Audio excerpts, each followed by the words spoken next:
अवधि के अर्घान चैनल से आप सबका अमरेंद्र अवधिया के राम राम।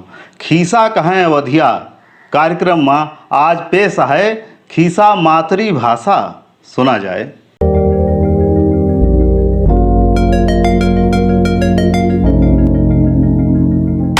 अवध में एक जने रहे राजा और राजा के तमाम दरबारी रहे। वहीं दरबारीन में एक रहे टीडी महाराज। टीडी महाराज के दिमागदारी के चर्चा बहुत दूर दूर तक रही है। एक बार भवाई कि दरबार में एक ठौर मनई आवा। ऊ मनैवा कहिस कि तोहरे दरबार के हम बहुत दूर दूर तक चर्चा सुनेन, आज हम एक चुनौती पेश करी तहन।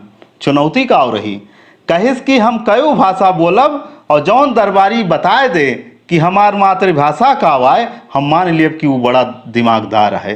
राजा कहें कि ठीक है बोलो, हमहू देखी तू कौने खेते बत हुई हुओ। ऊ मने बोले का शुरू की। शुरुआत में राजस्थानी बोला तो राजस्थान के जे रहे दरबार में उनका लाग की अपने प्रदेश से आवा है। वह के बाद वो ब्रज भाषा बोला तो ब्रज भाषा बोलते खन जे ब्रज इलाका के रहे उनका लाग की आगरा मथुरा कहूँ के रहवैया है। जब वो अवधि बोलिस तो जौन अवध के इलाके के रहे उनके कान चौगड़ा खड़ा होएगा, अरे ये आसे पड़ोस के आए यहाँ कुटिहारी करे आवा है। ऐसा वो खड़ी बोली और भोजपुरी बोली। जब सब बोल चुका तो कहिस राजा साहब अब आपके दरबार से केहू बतावे कि हमार मातृभाषा कावाए। अब सब ही चुप, केहू के अकेले न काम करे कि एकर मातृभाषा का आवाए। हर भाषावा ही बहुत जमाई के बोले है। अब टीडी महाराज अपने आसन से उठे, वह मनई के लगे गए, वह करे पछुआरे एक लात मारिन। ऊ तनिका समहरा चाहिस तो एक लात और हनिन। अब वो बहराए के गिर पड़ा। बहराते खन वो कहिस राजा साहब ये आपके दरबार में क्या हो रहा है? नए आए हुए आदमी के साथ ये स्वागत करने का तरीका है आपका?